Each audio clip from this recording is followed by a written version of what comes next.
offense effective, Iowa's? In transition, they have, multiple guys that can lead the break, so they'll pretty much push the ball with, 1 through 4. Whoever gets it will push it. They do a good job in transition, advancing the ball ahead. So if you're not disciplined sprinting back and getting everybody loaded to the basketball, they create some advantage situations. And then, they do a great job of not letting the ball rest, continuing to move it and give their offense pace. What are maybe some differences you've seen between Chris Murray and his brother? Yeah, I'd say the thing that's in common is their confidence, as they both kind of stepped up to be go-to guys. I think both have been extremely impactful. As far as differences go, I don't know. Like there's a lot of commonalities in how confident they're playing, how they're shooting the basketball, how they rebound the basketball, and how they score the ball. So from my vantage point, there's a lot more of, the parallels and the similarities than there are the differences. What kind of things are important in a road game, the factors that are even more important when you're in this building? Yeah, mental toughness stands out to me, and that means like making the game go the way you need to go, not being reactive when things don't go your way, almost expecting that whether it's a call or a crowd or something, it's expecting those type of things to happen and then staying together, and then just reconnecting for us to our habits every single day, not getting away from anything that we do, establishing our ball pressure, our rebounding, and then commanding our offensive possessions. With their ability to move the ball in the half court from side to side, what kind of pressure or focus does that put on your guys to stay connected, 1 through 5 throughout a possession? Yeah, it puts a lot of pressure on you. They run a fair amount of motion, so there's a lot of off-ball screening where they're continuing to pass the ball, and guys are in different spots all the time, and so you've got to have an awareness to what's going on off the ball as well as defending the basketball. They'll post multiple guys, which is unique, so you've got to know that different guys can flash in there at any point in time. It's more random than set plays, so they do a good job of continuing to vary up their offense. They're not predictable, and a lot of guys are in different spots, so I think the ball pressure will really be a big component for us, so they can't just stand and pass to guys, that they're constantly under duress. Given what you guys have done already this season, do you feel like your guys are confident in their defense? You've said it, that it can stand up to anybody in the country. Do you feel like they're there from a mental standpoint? Yeah, we do. We feel like our guys, they know what our identity is. They've done it against some really good teams. Certainly, doing it on the road, what it takes, like we alluded to, a little bit more mental toughness to stay the course when things don't go your way. But, we build our defense starting in the summer that, we're confident that when we go best on best, we believe in what we're doing and our habits that we do every single day. And so we're going to continue to put our trust there, and our guys have done a great job placing their trust and their confidence in that as well.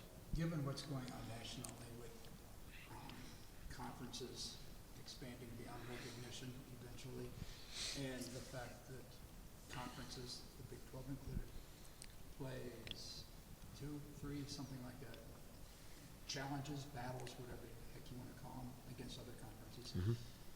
Will there continue to be a place for this game?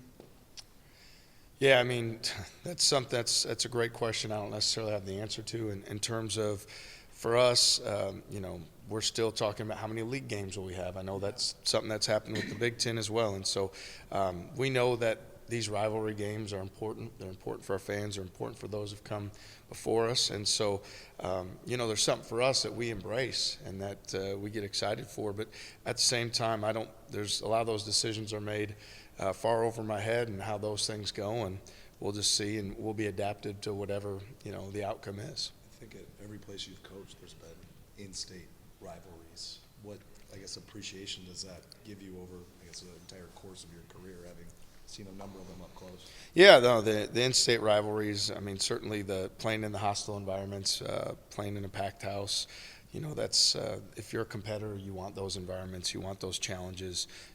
Those games are great for you. So, again, I'm not the one that's deciding the conference realignments. I'm not the one deciding a lot of these things. Are certain, once we're given those parameters, there's certain metrics and formulas and things that give us our best chance to move our program forward, and we'll continue to look at those. But as you mentioned, I've been fortunate to be part of some pretty cool rivalry games, and certainly embrace those. What has Jazz done to improve his presence on the glass He's certainly been more physical. I think the weight that he added and the work that he's done on his body in the offseason has been impactful. He's probably 20 pounds heavier than what he concluded the season last year with. I also feel like with that he's worked his conditioning. So part of it is when you're in the moment, there's a mental conditioning, there's a physical conditioning. It's about having your mind and body ready at all times to do the job that presents itself. And we've obviously played him more minutes this year, and he's been more productive. So that speaks to how he's worked in the offseason to prepare his mind, his body, for those situations. Talk about the way Rob rose to the challenge that you gave him in the offseason. Yeah, Rob and I had a lot of conversations last year, especially when, he probably would have liked to have played more minutes. And when we talked at the conclusion of the year, made sure that he understood that was all within the realm of his control based on the choices that he made every single day, not just practicing hard the day before the game or feeling like he was playing hard in the game. And Rob committed in this offseason to changing his body. He's committed to putting the work in on his game. He's improved at the foul line. He's been a low post go-to presence for us, a guy that we throw the ball to in key moments of the game, and he's stepped up. But again, it's choices he's made. It's work that he's put in. It's confidence that he's earned and built through what he's done. And so as a coach, you really, you're proud of guys when they do that because that's what we're in this for. What was going through your mind when he checked out of the game the other day?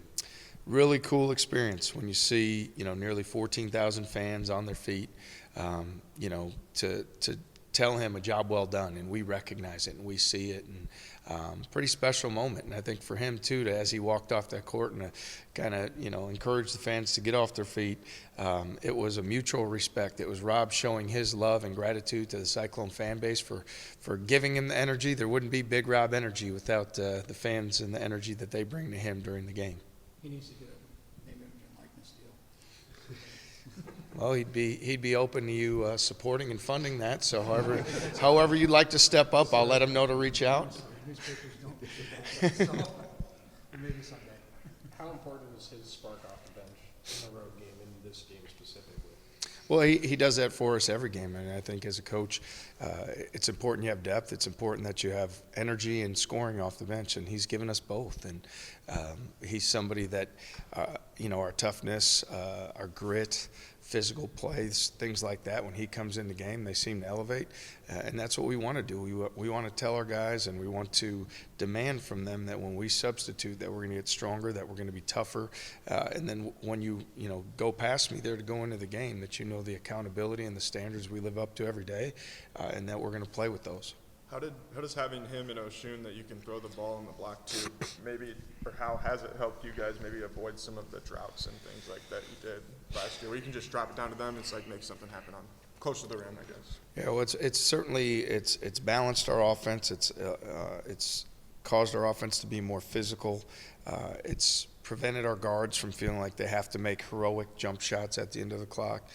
It's given us something where if teams are switching, that we're able to go inside and take advantage of a mismatch. So it's been really impactful and something we need to continue to be stubborn and mentally tough to do, and understand that other teams make choices and things that they're doing, and if they're going to switch things, we're going to go inside. And if we're going to be intentional with our possessions, we want to make sure those guys are getting touches, and both Rob and Shun have done a phenomenal job up to this point.